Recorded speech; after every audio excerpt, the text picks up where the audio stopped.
और इस बीच बड़ी खबर अब कांग्रेस के खेमे से। लोकसभा उम्मीदवारों का नाम तय करने के लिए कांग्रेस की केंद्रीय चुनाव समिति की शाम 6 बजे से बैठक होगी। सूत्रों के मुताबिक केरल, तमिलनाडु, तेलंगाना, कर्नाटक, दिल्ली, छत्तीसगढ़, राजस्थान, मध्य प्रदेश, गुजरात, पूर्वोत्तर के राज्यों की सीटों को लेकर भी चर्चा होगी।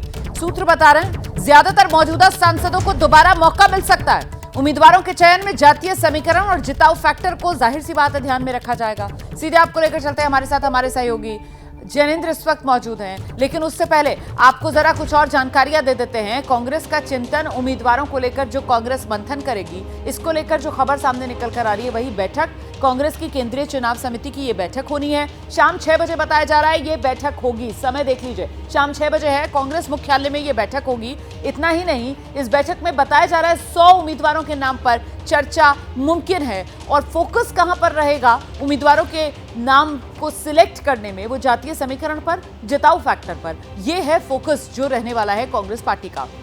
और रणनीति ये बनाई जा रही है कि बड़े चेहरे मैदान में उतारे जाएं ताकि जीत किसी तरीके से कांग्रेस पार्टी को मिल सके। तो किसे टिकट संभव है, इसमें कहा जा रहा है कि जो मौजूदा सांसद हैं उन्हें टिकट मिलना तय माना जा रहा है। हम सीधे आपको लेकर चलते हैं, हमारे साथ हमारे सहयोगी जैनेंद्र इस वक्त मौजूद हैं। जरा जानते हैं जैनेंद्र से, ये जो मौजूदा सांसद और उन्हें टिकट मिलना तय माना जा रहा है, कांग्रेस के खेमे से जो खबर निकल कर आ रही है, तो इसके पीछे की वजह क्या है?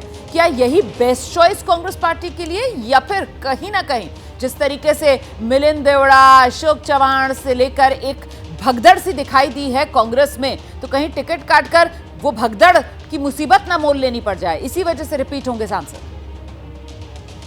देखिए, इस वजह से भी रिपीट हो सकते हैं, लेकिन रोमाना कांग्रेस के पास तो ज्यादा चॉइस ही नहीं है। 50 के करीब में उनके सांसद ही है, उनमें से भी अगर टिकट काटेंगे तो देंगे किसको? हालांकि ऐसा नहीं है कि सबके सब सांसदों को टिकट मिल जाएगा, लेकिन ज्यादातर सांसदों को रिपीट किया जाएगा। तमिलनाडु में हो सकता है एक महिला सांसद को बदला जाए, उनको लेकर के रिपोर्ट अच्छी नहीं है। इसी तरीके से केरल की बात करें तो केरल में जो मौजूदा प्रदेश अध्यक्ष हैं वो संभवतः इस बार लोकसभा का चुनाव नहीं लड़ेंगे, वो लोकसभा सांसद है कन्नूर से, हो सकता है उस सीट पर टिकट जो है वो बदली जाए।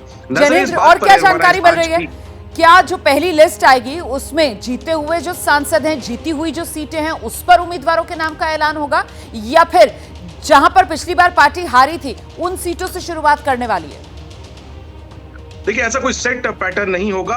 वो सीटें भी होंगी जहां पर पिछली बार कांग्रेस जीती थी, यानी केरल और तमिलनाडु में ज्यादातर सीटों पर कांग्रेस जहां लड़ी वहां जीती, तो उन तमाम सीटों पर जो कैंडिडेट के अनाउंसमेंट होंगे वो जीती हुई सीटें हैं। इसके अलावा कर्नाटक में पिछली बार कांग्रेस सिर्फ एक सीट जीती थी, कर्नाटक को लेकर के भी आज चर्चा होगी, तो कर्नाटक में हारी हुई सीटों पर उम्मीदवारों का ऐलान भी होगा। दक्षिण के 4 राज्य, कर्नाटक, तमिलनाडु, केरल और तेलंगाना, इन 4 राज्यों की सीटों पर आज चर्चा होनी है। इसमें सबसे एक वीआईपी सीट जो है वो वायनाड है।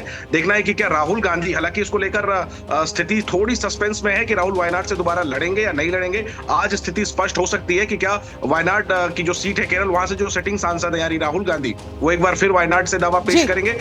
तो दक्षिण भारत जो कांग्रेस का फिलहाल एक मजबूत इलाका है, वहां के चारों राज्यों पर चर्चा होगी।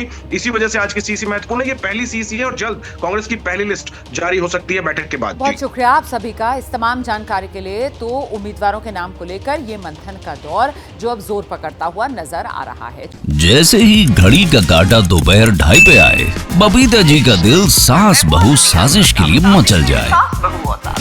और ये है इनकी बहू, पूरे दिन ऑफिस की टेंशन हो जाए गॉन जब ये करें अपना फेवरेट शो फ्री टाइम पे ऑन।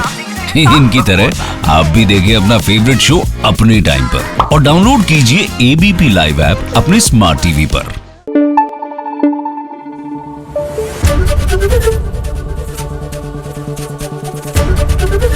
एबीपी न्यूज आपको रखे आगे।